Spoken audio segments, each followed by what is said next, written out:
and welcome to the episode that's all about anxiety and depression, two super important topics. But before I jump in, I just want to acknowledge that I took a break from the podcast for most of the summer, actually. So I took more than a couple of months off, and I want to talk about it because I was essentially practicing what I preach, which I'm really excited about. I was a little bit sad to take off time on the podcast because I really love it, and I'm excited to get going again. What happened is the kids got out of school for the summer, and my company offers this amazing summer flex program where you basically get 4 extra days off. So you can use them in 4 full days or you can use them in 8 half days. And I ended up taking the 8 half days to take my boys to their golf league every week, which was awesome. Loved it. Loved having that time with them. So excited I did it.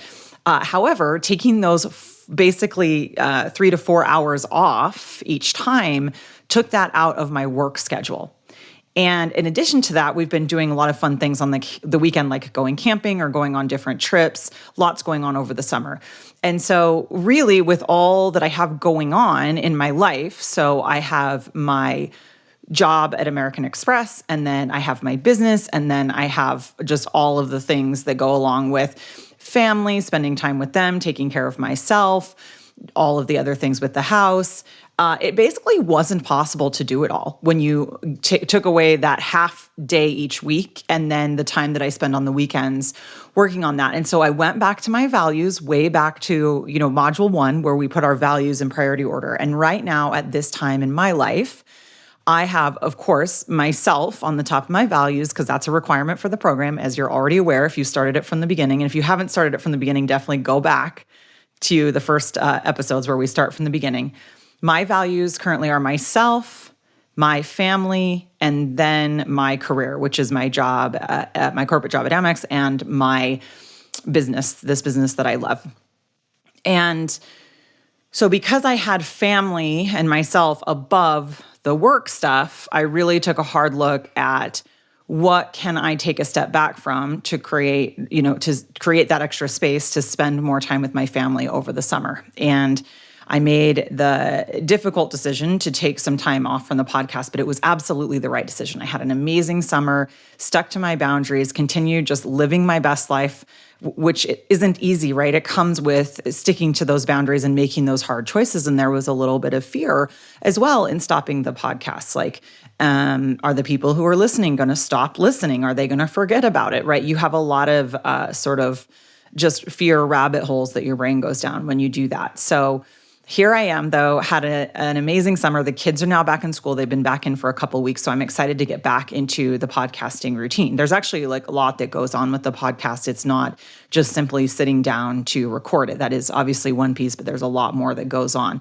So it is fairly time-consuming, but I absolutely love sharing this information. Like I said, my whole goal with this is to said in the cheesiest way, change the world. That really is my goal, but to share this with as many women, working moms, people, humans as possible, because I know so many of us struggle with these things. So with that said, let's jump into a topic that I've included, anxiety and depression, because I've mentioned this before, but before I started this program, the Working Mom Happiness Method, I went out and interviewed multiple working moms.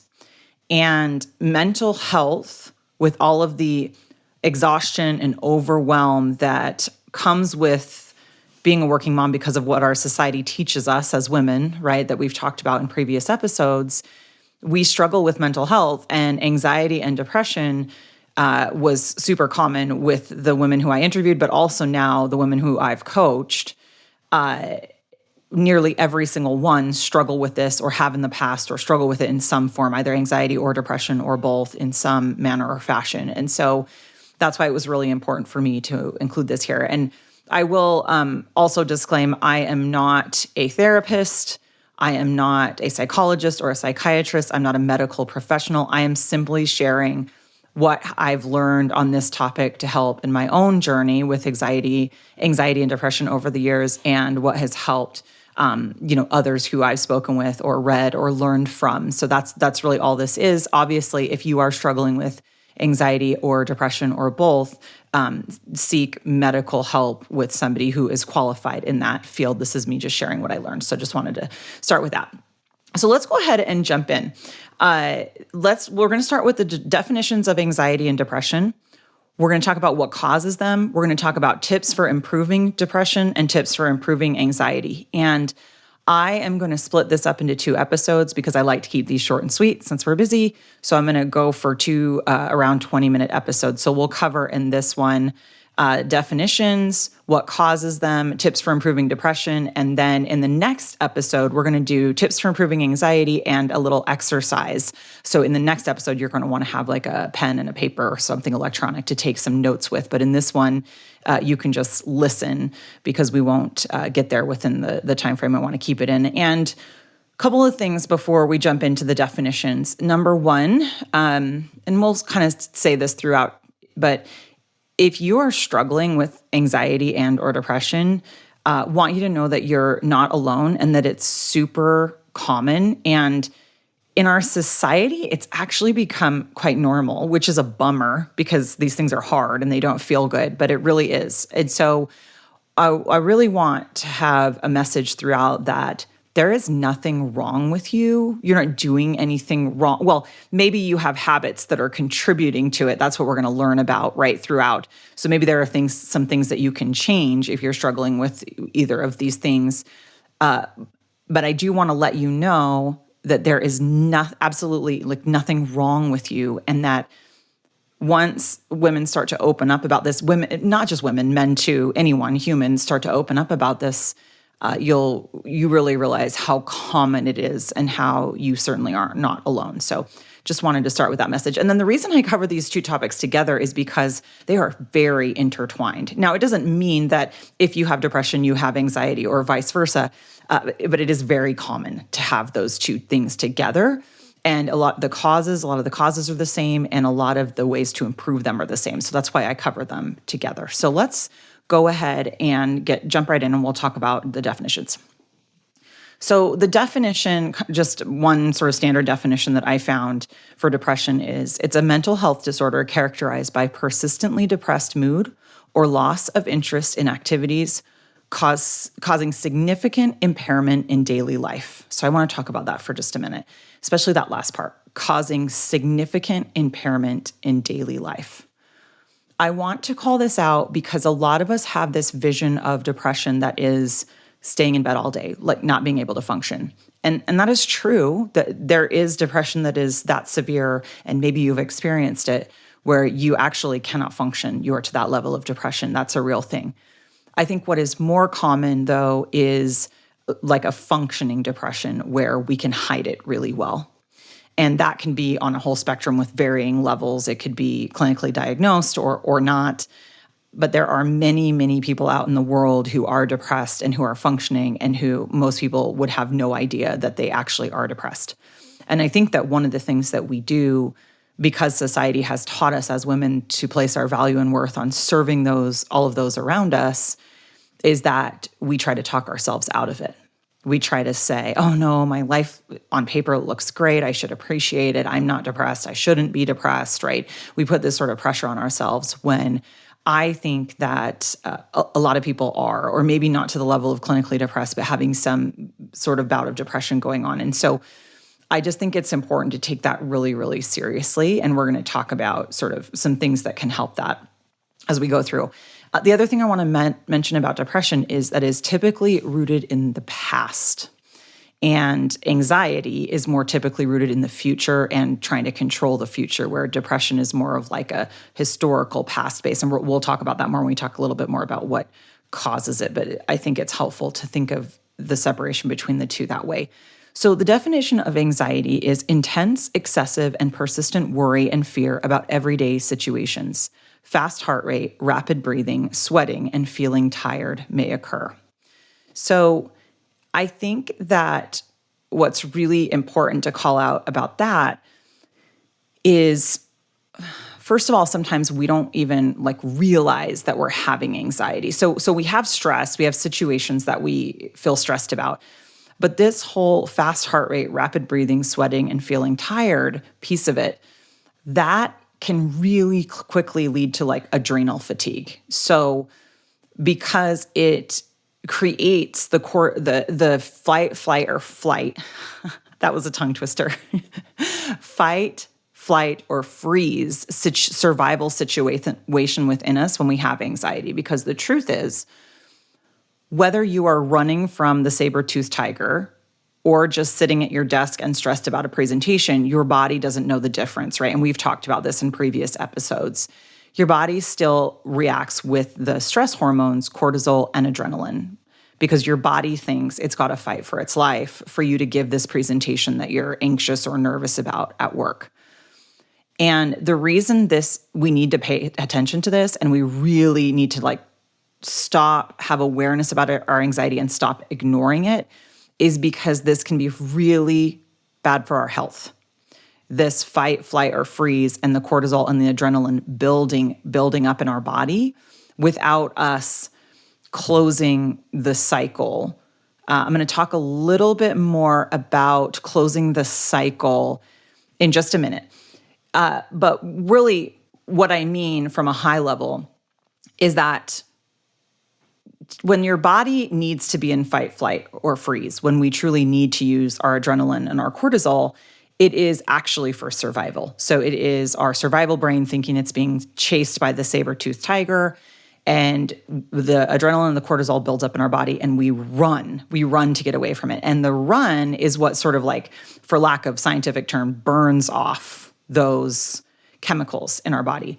When they don't get burned off, which is more like giving the presentation, because actually sitting there and giving the presentation, even though it ends, you didn't actually burn off those chemicals by either flight, which is sprinting away, or fighting, which is obviously very physical, or with freeze, it's like when you go into shock, your body shakes, and that actually burns off those chemicals and those hormones, the cortisol and the adrenaline as well. And this buildup that happens in our modern day society where we're feeling and having those chemicals but not burning them off really leads to some serious health problems. It manifests physically within our body. So things like cancer, joint pain, back pain, headaches, exhaustion, chronic fatigue type stuff, right?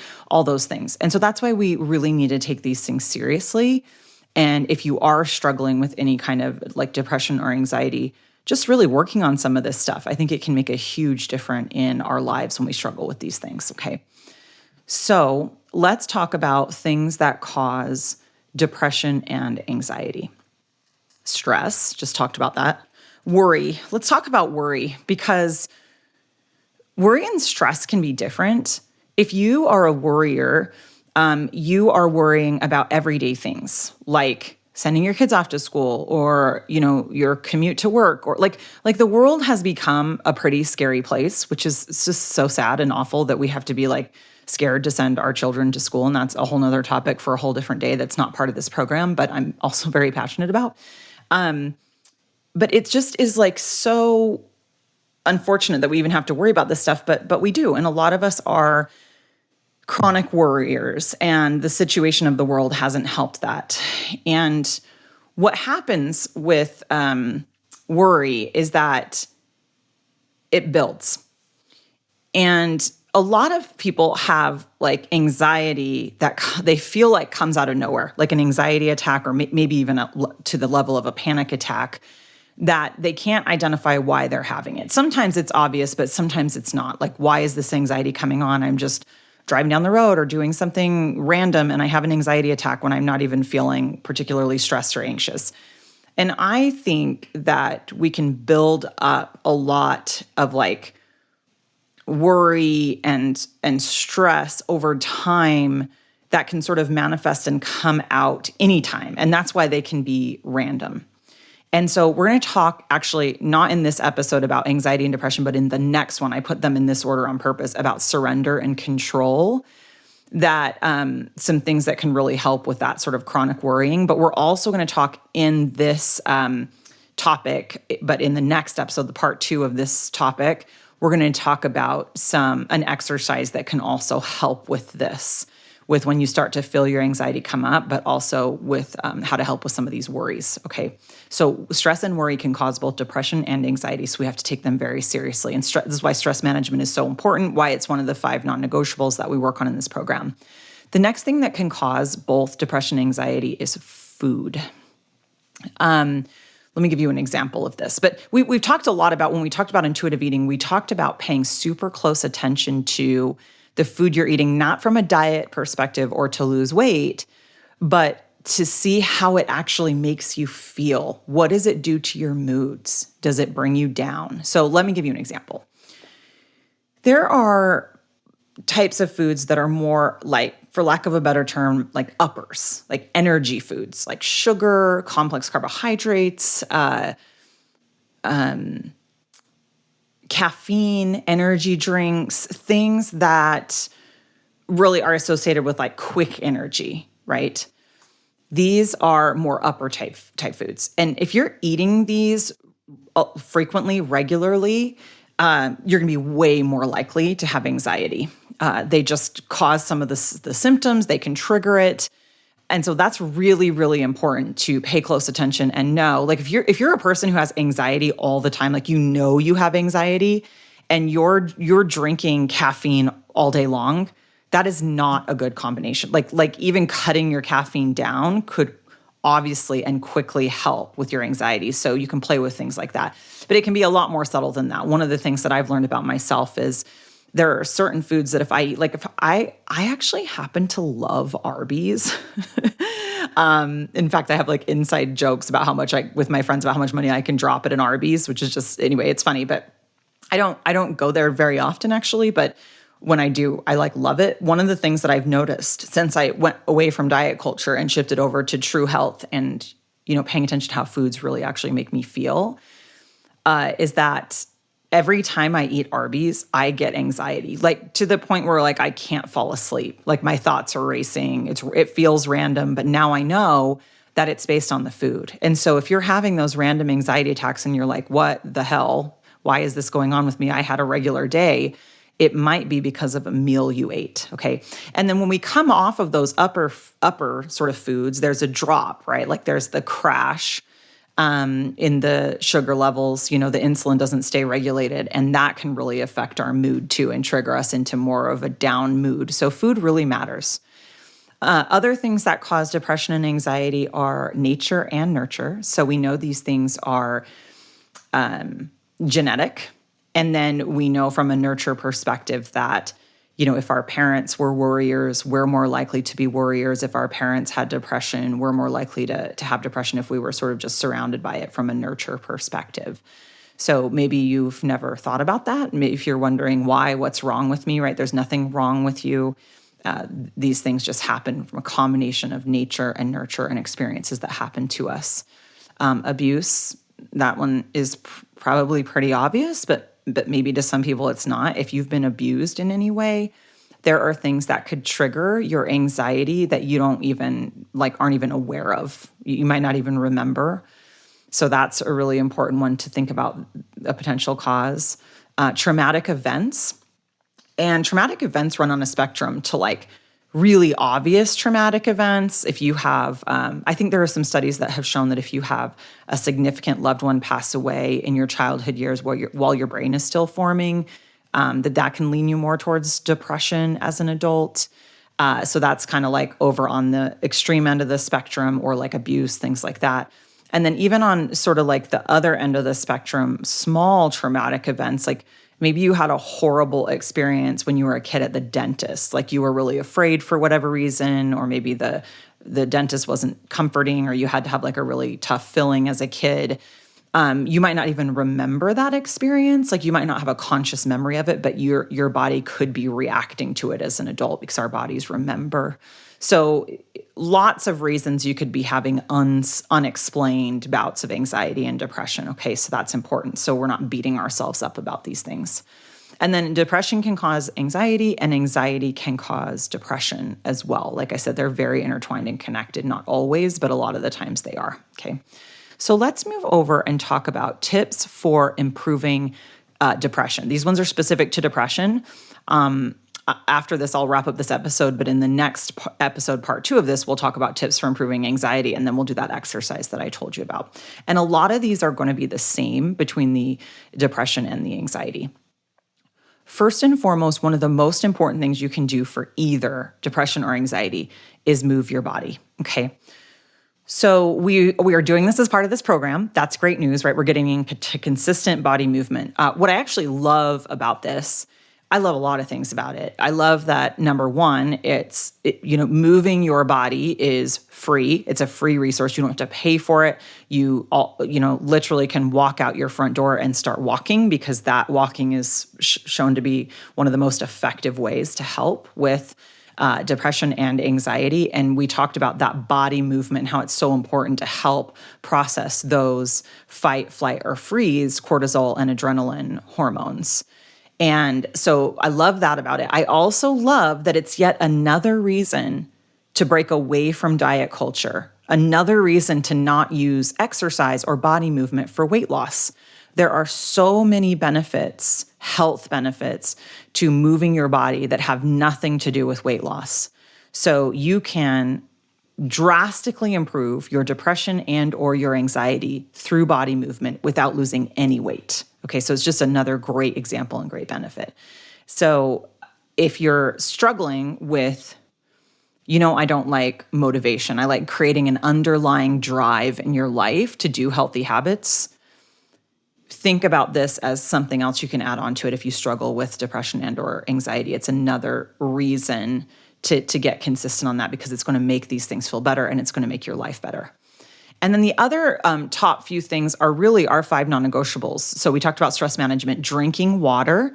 A lot of times drinking enough water gets our body running better and more correctly. Again, same with eating nutritious foods that make you feel good, because we talked about how foods can really impact that. But there is a very much a biological component to depression and anxiety. And so getting that water in, getting that nutrition in will definitely make a difference, and getting enough sleep. And then there's getting into a routine as well.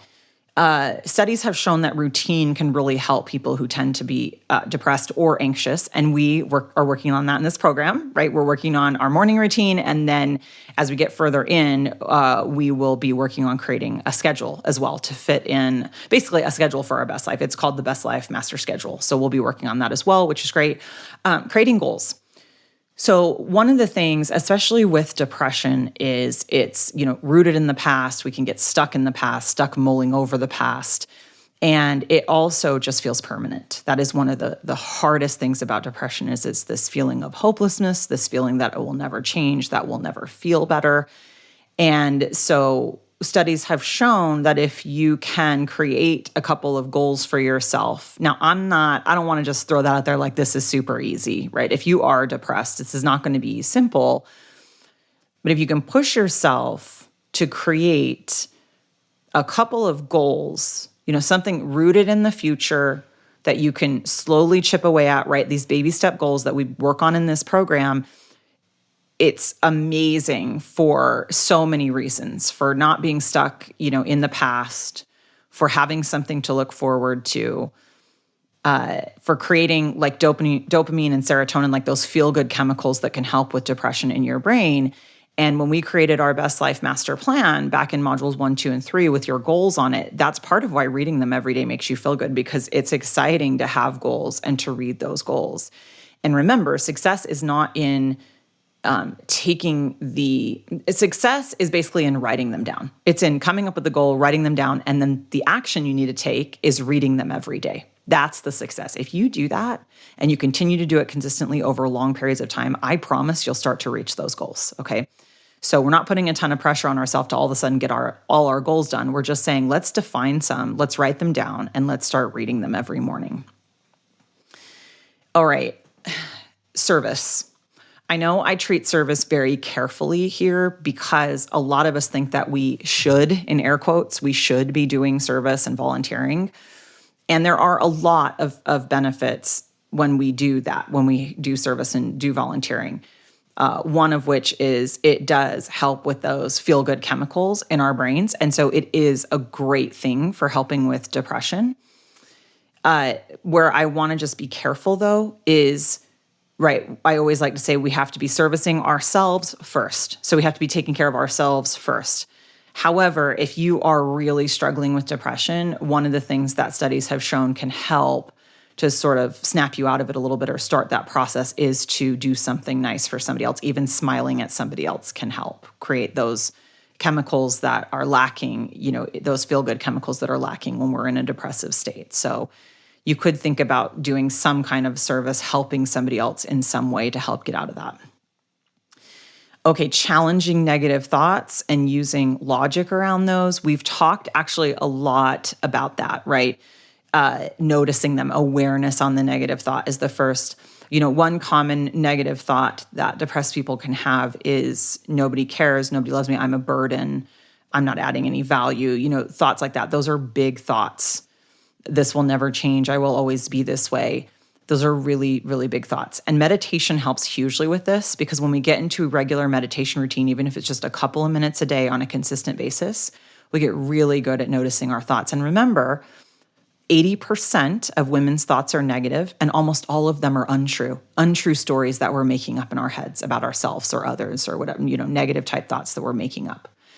And so meditation is a great tool to noticing all these actually legit crazy thoughts that happen in our head that are negative and untrue.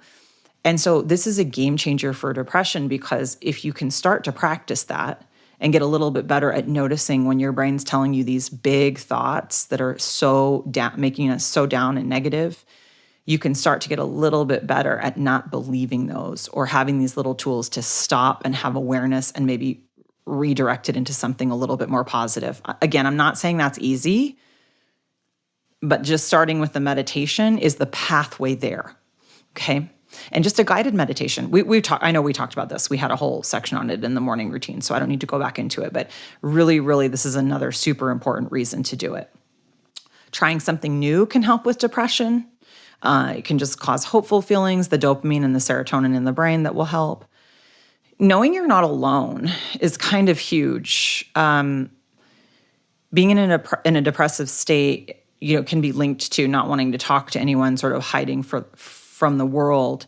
If you can at all, just talk to somebody else and share how you're feeling, you can start to realize that you're not alone, and that can go a long way.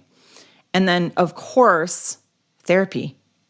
Therapy is amazing for so many reasons. I actually personally believe that everyone should have therapy. Now, I know that's a privileged statement. I realize in this country, not everyone can afford therapy. Not everyone has insurance that covers therapy. I wish that we could just give therapy to everyone. I think it would really help the world tremendously and solve so many of those scary societal problems that are going on, in addition to other things. But therapy is amazing. So if you are struggling and you have access to therapy, especially a lot of corporations now these days give away a certain amount of therapy sessions for free as a benefit. I know where I work does. So please leverage that and use that. I know for some people it can be scary. Some people don't believe in therapy, but I promise you it will help with these things, and you'll be working with a trained professional who knows how to guide you to a path to healing these things. So definitely therapy. And then, of course, medication.